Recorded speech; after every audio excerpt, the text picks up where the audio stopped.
Hello everyone and welcome to the inaugural edition of The African Lens, a program that focuses on topical issues related to African economic development. Now in our first program, we are privileged to speak to Professor Mandivamba Rukuni, where we unpack rural industrialization and land ownership. Stay tuned.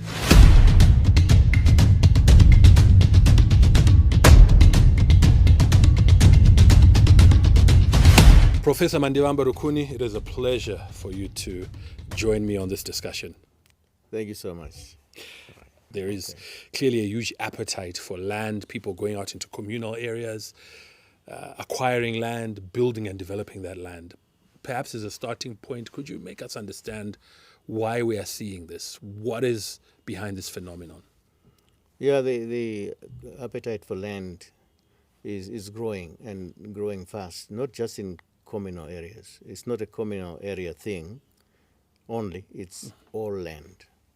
It just happens that the communal area land is more sensitive, it tends to be more controversial for almost obvious reasons. That's where the majority of the population is. This is customary land that existed before even the current forms of government which we got from the colonial system. So there are things happening there, and I'm quite happy to discuss those with you. Okay. Yeah. I know you've also spoken and made presentations around the conflict between, as you've just rightly mentioned, the systems of governance that are there now against this resource that's always been part of who we are as African people, but is now being governed by laws and legislation that perhaps is at conflict with how we've existed before. Has that contributed to some of the challenges we're seeing now? Oh yes, because after colonization, we maintained a dual economy. The colonial system was basically a dual society, dual economy. So you had the Africans put in native reserves, which are today communal areas. And then the whites occupied the most fertile part of the lands, not just Zimbabwe, throughout wherever they colonized was the model. So it was only the white farmers, for instance, who could supply the factories, really. So already the majority of the population was left out of the structural transformation process. It was a small percentage of the population which could fully integrate into an industrial economy. So even after independence, we take over what looks like a functional economy, but it's still a dual economy. It was only functional because it was an apartheid system. You were forced to stay as working class or rural class. As long as the whites were there, they were the only real middle class. We accepted that because we had no choice. But after independence, what looks like a functional economy is actually just a dual economy. It will collapse sooner or later because it is not able to mass lift the majority of people in the communal areas and the townships into industrial and manufacturing and commercial processes. So if you go back and back in history, the pressures on land were always kind of high in the communal areas, but very, very low in the rest of the land tenure systems.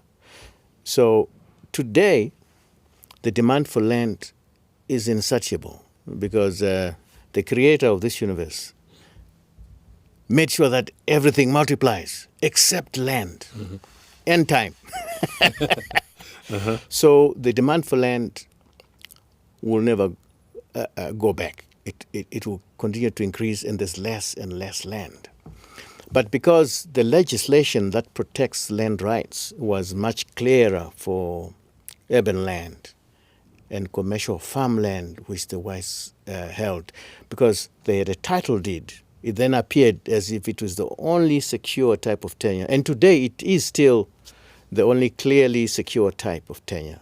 And for me, I'm quite happy to see or hear. I haven't actually seen it, but I've heard that there are efforts to then get urban land, peri-urban land, and even maybe growth centers to have title deeds. That's brilliant. The problem is ensuring that similar land rights are now affordable to the old resettlement areas and the communal areas. That is the area that is ill-defined. So that remains state land. The president is trustee of all that land on behalf of the people who utilize that land. But then how that's managed on the ground is where the problem is. But the actual, so let's put it, the actual regulatory framing has been around since colonial period. Communal land or native area land, native reserves, the idea was a state or the president would have to be trustee of that land because it was not in the statutory governance system where you could go to a court of law. It had to be governed by customary law systems. What we have failed to do over the last 40 years of independence is to accept that African law should be part of statutory law. It should, African law should be part of overall legal system. But we have three, what you might call acceptable legal systems. The Roman and Dutch that came with the South Africans who were then colonized also by the British. When the British colonized them, when Cecil John Rhodes took over the Cape and up, then English law came, which is basically case law. So we've got three Roman and Dutch and English laws which are captured within our more accepted legal system. African law is outside. So all the issues, it's not just land, my friend, it's everything. Family law is in disarray. People don't know how to handle inheritance. There's chaos because we as Africans are refusing to accept the fact that no lawyer should practice in a court of law until the whole judiciary system is revamped to ensure that African law is also integrated with the other three. So if you're a multi-legal jurisdiction, which we are, you integrate all the laws. But why only integrate the colonial laws and leave your own laws? Leave your own law, indeed. That is the point of, Yeah. How do you think this can be best addressed? It's best addressed by, I think there's two, at a higher level, I would like to propose two things, which I think have already been kind of, it's not my ideas, they've been acceptable over time. The first is that Zimbabwe is better off as a multi-tenure system. There is no one tenure system, such as a title deed, which can solve all our social and economic development needs. Over time, the tenure systems increased. At independence, we had the customary tenure, where most of the communal areas are. Then we had the title deed system, but we also had the lease system in between. Then after independence, we introduced the new, about 4 new tenure systems with a resettlement program. But today, that remains mostly as the old resettlement permit system. Then with the fast-track land reform program, we introduced another 2 systems. That's the A1 and the A2. So now we have 8, 9, if you include the urban and the conservancies, we have 8, 9 tenure systems. There's nothing wrong with that. We need all of them. That's why they exist, because at some point they were found. Right. What's important is then to define a land policy which clarifies the 8 land rights clearly for each tenure system. But it doesn't matter what tenure system it is, from customary to title deeds. All land is governed by the same 8 rights. Okay, the only difference is in each tenure system, those rights are defined differently. For instance, the right to sell will be different for communal area than to lease or to. But though, as long as those 8 rights are clearly defined for each of the 8 tenure systems, you can put a land administration system which just makes sure there's justice and fairness in which the land is administered. That's all Zimbabwe needs, is to go from communal to old resettlement, A1, A2, the 99-year lease, title deeds, conservancies, urban, and all those tenure systems will all each have those 8 rights clearly defined. And then you clearly define the institutional framework, which then makes the policy and the administration system, which ensures that there's order, fairness, clarity. So if one system of our society says, no, you are on state land, you have to get off, another one says, no, but it's customary land, I was given by my chief. So what's happening here is not that this one is correct, this one is wrong. What's happening is too many authorities, too many definitions of what the land rights are, and too many solutions, most of which conflict. Yeah. The government has the role to just clarify those land rights. And I think most people will then sit back, because once it's through a proper process, we now clearly know in communal areas, these are your land rights.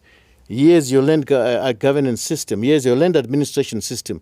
Because in communal areas, the land administration system starts with the traditional system. Saboku, Sadunu, headman, Ishe, that system, the traditional system. Then you have the rural district council. Okay. And increasingly now, we have the provincial administration involved. Why? Because the more it's defined as it's just state land, okay, the more that system has to kick in. And that's why there's conflict now, because they will say, and the constitution is state land. Yeah. Meanwhile, this one is saying it's customary land under the Communal Lands Act. Yeah. So both the definition of land rights and the definition of who administers that land now needs a lot of clarity. People need clarity, that's all. That's it. As you said, it reminds me of that old English saying, too many cooks spoil the broth. Right. While you quite rightly say there is need for clarity, for streamlining of some of these things, it will still not go back to address the fundamental issue that you mentioned, where it's a finite resource versus a demand that is growing and increasing. How best do we manage that? That's a very important point you're raising, because the demand for land is increasing because Zimbabwe population has... Where were we in 1980? I think we were 6 million.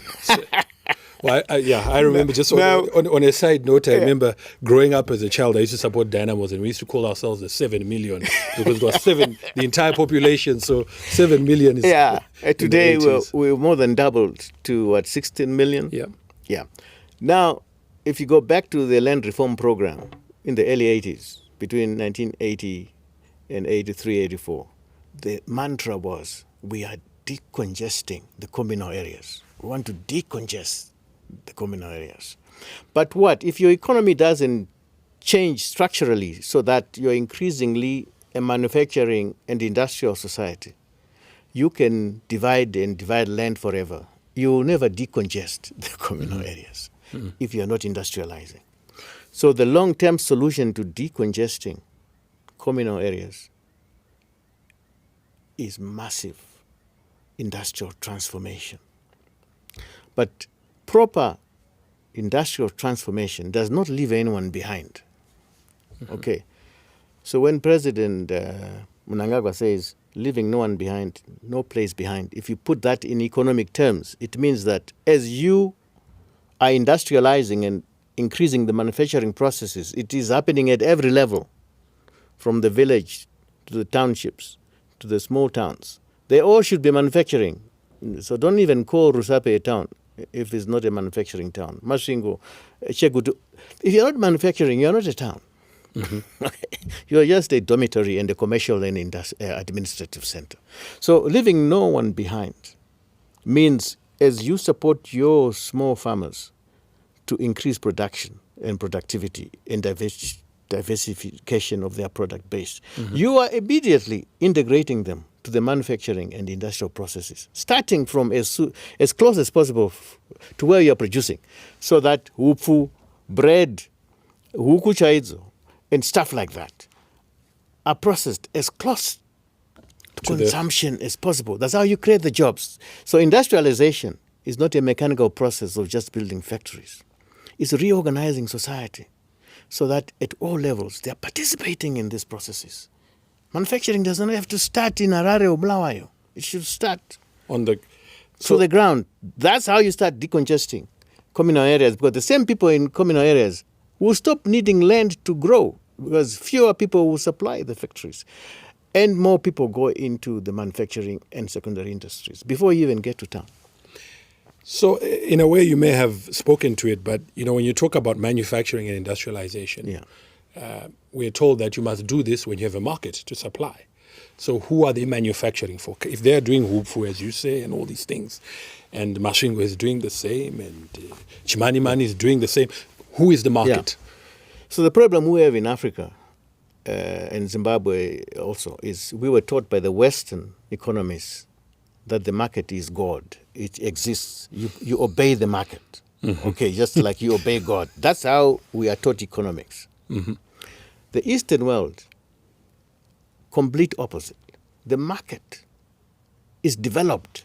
It's not God-given. You don't say, what is the market? You can develop the market through proper public policy and investments that create new markets. Okay, this is why we are here on this earth. We are here for a good time, not a long time. So if you don't create new products, new demand systems, you just rely on the market that was created by your colonial masters, then what do? You just export to them raw materials. And they bring to you finished products, because that's where the market for finished products is here. So I've been doing my own anecdotal research. Each time I drive out of town, I stop at every growth center, every small business center. I stop everywhere. If I'm allowed by my relatives and friends into their homes, I go in. Do you know what's happening in this country? You go to the smallest business center in the deep of nowhere. The same products that you buy in Pick and Pay, you now find them there. Yep. Meaning, what you are calling the market is us consuming other people's imported products all the way down to the village now. Yep. With the market. No.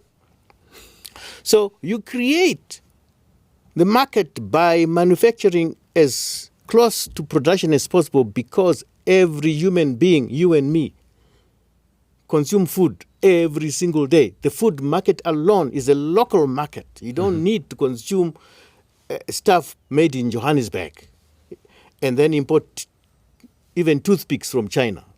You can manufacture all this. So the market for manufactured foods is you and me in the village, all the way up.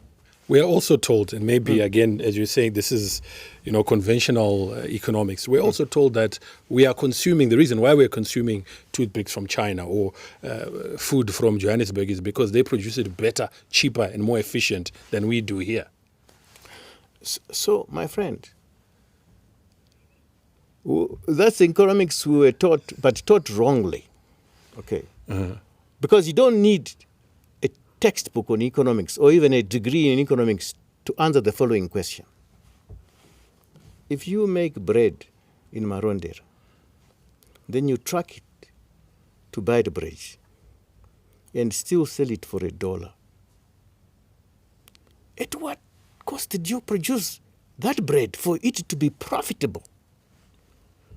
That you manufactured almost 600 kilometers away. You put it in a huge truck, which is expensive to import, with tires which have to be replaced, with fuel which we need foreign exchange to import fuel. It's still cheaper for that truck to carry your loaf of bread 600 kilometers away, and you buy it and you say it's economics. It's because they are able to produce it economically. So there's something wrong in the production system if that's the case. Because common sense, not economics, the textbook, common sense tells you if you can produce the raw material 20 kilometers away from the growth center and manufacture the bread or the beer or the milk close to there and sell it there, it should be cheaper, shouldn't it? It should. So why do you need beer to come from Harare to the village when every village could be producing its own beer? I mean, tell me why, except that we have lost all common sense because of textbooks. I've gone to the villages now, even when we do the rituals for our ancestors. We're now pouring Chibuku beer. From 600 kilometers away. It's not even a Zimbabwean company. It's a South African company. Now you think your ancestors will agree with you? Economics. What kind of economics which kills the local business? Because every village should be able to brew its own beer, which means by now, even if you aggregated and change the structure a bit, at least each growth center should have a brewery for local beer, a bakery for local bread, a milling company for local mill, and including traditional grains, dairy. I mean, you don't need your milk to travel 600 kilometers. You can keep milk cows even in communal areas. We're just not keeping the right breeds. We're not building the right capacity at the right level.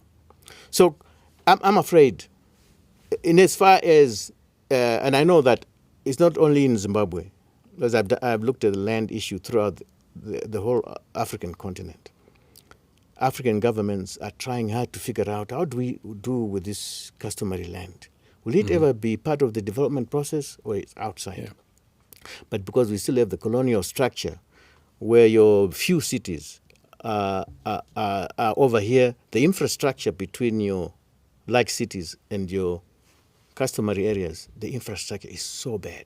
Yeah, a huge gulf. Throughout, the roads, power, etc. So now we are penalizing them for having this poor infrastructure that is not making it easy for them to be part of the manufacturing industrial. So the solution then becomes, so let's just take over that land and put it into what you then consider the colonial approach to industrialization. So I'm afraid, whichever way you look at it, the solution should make it natural, easier to mass uplift people by them participating directly in both the food system and the non-food system. Because that's where you always start. You always start with the food system. Why? Because everyone is in the food system, either producing or consuming it. So that's the easiest to industrialize at a lower level. So devolution is to look at how do we decentralize the food system. That's where you start your manufacturing, village, township, manufacturing, consumption.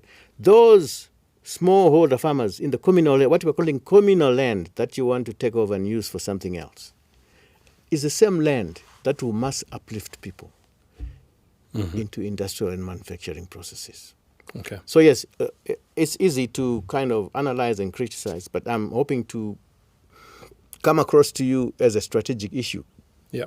Because for me, these issues ceased to be political issues long time ago. Why? Because I've seen it across the whole continent, even beyond. It's just analyzing the issue at a lower level than it should be analyzed, because all these issues can be analyzed at different strategic levels. Yeah, indeed. And you can never resolve the land problem, especially in communal areas, by analyzing it at a lower level than it was created, as Einstein would have said. You have to understand the problem starts from a wrong structure of the economy, which was left to us by the colonial masters. It's our duty to then analyze it at a high level and cause a change that won't leave these people behind or having to mass evict them from the land they have, but rather use that to mass uplift them into manufacturing and industrial How processes. rapidly can this happen? Because I think what many people want is to see The Chinese results. did it in 6 years. You said how rapidly? Yes. The Chinese in 1980. Because you go beyond, before them, 10, 20, 25 years, if you go back to England, which was the first modern industrial society, it was 50 years. I think probably 200 years. China did it in 6 years, from 1980 to 1986.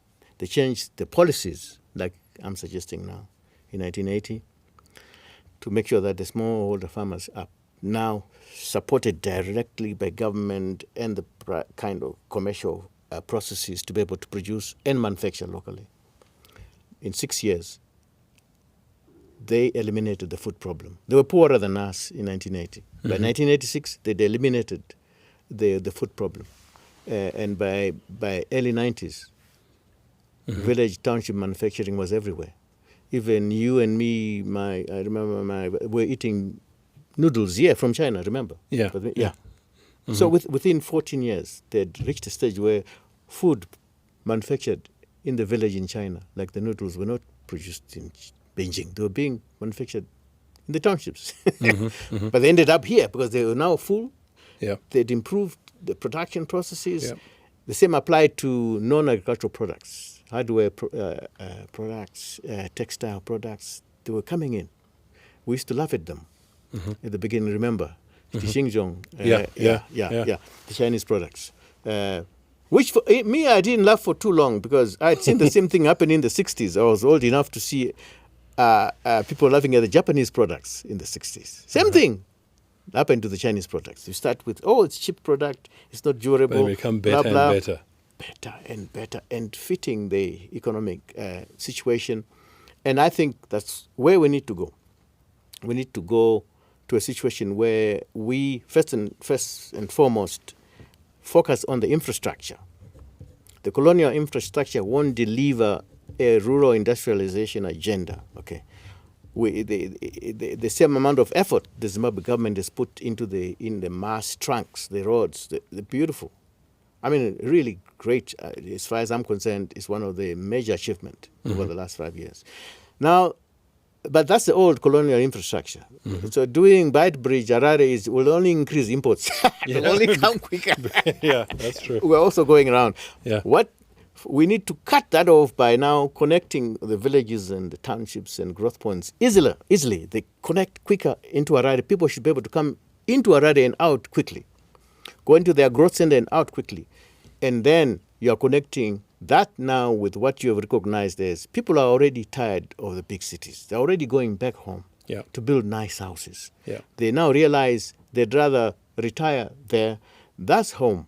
The city life is becoming boring, even for you young people, your generation. Now you know you will need your home out of town. True. So that investment is going to be happening. But just imagine when you go to build your nice houses in the rural areas, there's a nice road. The water is flowing, power is there. Just imagine how quickly we're going to decongest the big cities and how quickly we'll see manufacturing and secondary activities in the communal areas.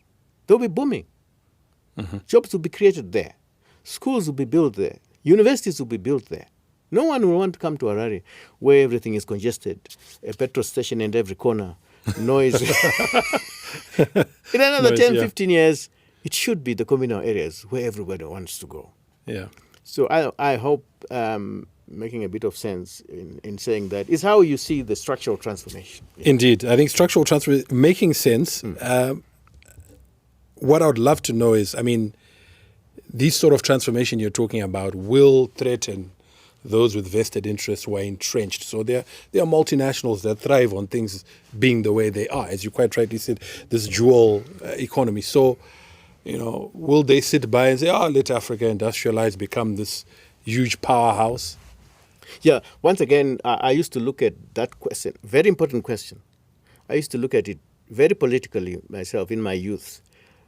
Later on, I realized it's still political, but there's a political economy aspect of it that I've now latched on, especially after having studied how Europe, the Asian dragons and tigers did it, and some of the emerging industrial societies. So there's a stage where you are lifting yourselves quickly, like we are trying to do now. That it's inevitable at that stage, especially if you're coming from really low levels of if your economy had really kind of collapsed, you have deindustrialized. When you quickly must grow, the rich will get richer and the poor will get poorer. It's a global phenomenon. But you have now to recognize that's what's happening, because you reach a stage now where that negative now can now become the positive.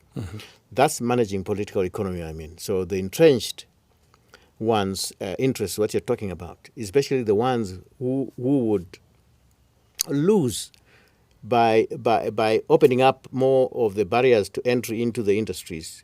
So if you have cartels controlling your food industry, for instance, now how do you manage them? Because these now, if they become big enough that they control everything from farm to fork, so they can not only serve all sections of society with food products, but they can also topple a government.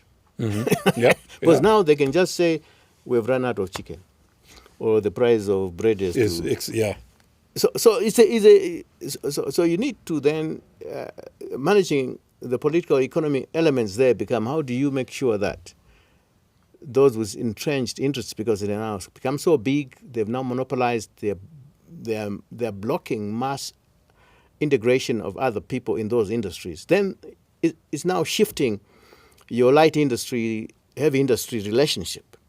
so that those with bigger pockets who have been around longer, they go much more towards the heavier industries. So, for instance, they now, instead of controlling everything from the farm to the fork, now you just supply smaller businesses who are doing that from the farm to the restaurants. Okay, there are ways of getting those with deep pockets who are now entrenched, but they are part of a kind of monopoly or oligopolistic type setup to play a different role and open up. I know in the Western world they'll have these kind of competition boards. We have some as well here, and so on and so forth, for all industries. It's just that in our case, they're not as effective because we're starting from a low base. So if something is working for now, let's not upset the... Yeah. So you see where I'm getting at. I'm saying let's not, as African scholars and intellectuals, get lost in heavily politicizing issues. I'm saying you must get deeper into analyzing even the political situation, because the technical solutions will still come through if you're analyzing at a high level, because that's what almost every industrial society has had to go through without exception. From England 200 years ago when they started industrializing, the cities were death traps. People were sick, the poor got poorer, the rich got richer, the politics got upset. In the United States, what was happening? It was a mafia society. Dog eat dog. If you didn't carry a gun, you didn't have law. You had to have law in your own pocket. So don't be told or lied to that you start with democracy and then you get development. No, those two things are back and forth, because you need development to afford democratic institutions and vice versa. So spending most of our time running around trying to pretend we are who we are not is part of our problem. The Asian dragons figured that out. They simplified their political systems. They simplified their economic systems and refused to be told what they can or cannot do. Okay. Very lastly, Prof, I know we're out of time, but I must ask you this question. Spending time running around trying to be who we are not. Final question, who are we, therefore? We, as Africans, have to start at one simple point if we are to address the question you're asking. If we produce products in the communal areas, products which we are not relying on because they're not going into the manufacturing system, they're not going into the supermarkets. We are producing. We have millions of people producing products we don't rely on. Then we rely on products we don't produce, importing them and consuming them. Then you say you are an African, you are who you are. You are not. When I say we have to be who we are, we have to rely on our products. We have to produce things we rely on and rely on things we produce. Because if you don't produce what you rely on and then rely on what you don't produce, you are just manufacturing poverty. Okay. And don't be lied to. Being African means you determine what's quality for yourself. No one or a television or a social media should tell you what quality is. Because quality is an internal process. What's quality for somebody else is not necessarily for you. Don't be told. So don't eat junk food because somebody tells you it's cool and it's quality. It's still junk. Your wife can cook better food for cheaper. Same thing with the car. Don't be told a Ferrari is a higher value product than a pickup truck when you are a farmer in Dotito, because you can't even drive the Ferrari in Dotito. So what's the value there? Okay. Until or unless, those roads you talked about, those fantastic roads that link us everywhere, built in, we'll drive our Ferraris to Dotito. Excellent. In other words, even quality is not a fixed thing. Indeed. It will evolve with your needs. We must end the discussion here, Prof, but I want to thank you so much for coming through and for talking to us.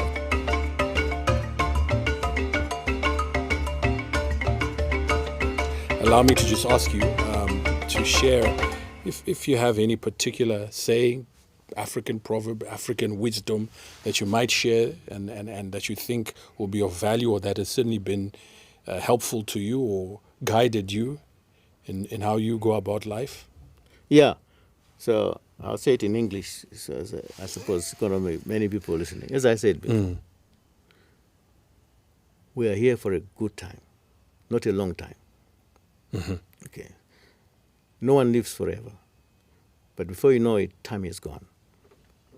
For Africa, what that means, stop running away from our own shadows. The shadow will never, you can't outrun.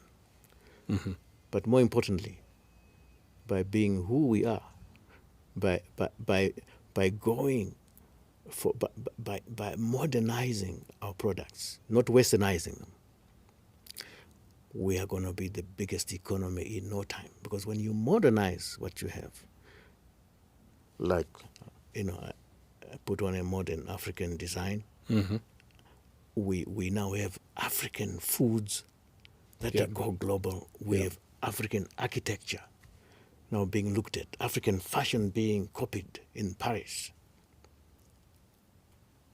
Now, we can never beat Chinese at being Chinese. We can never beat the Americans. But no one can beat us at being African. Not anytime, especially if we do it in a very sophisticated way. Thank you so much, Professor Mandewamba Rukuni. It's been a pleasure speaking to you. Thank you, sir.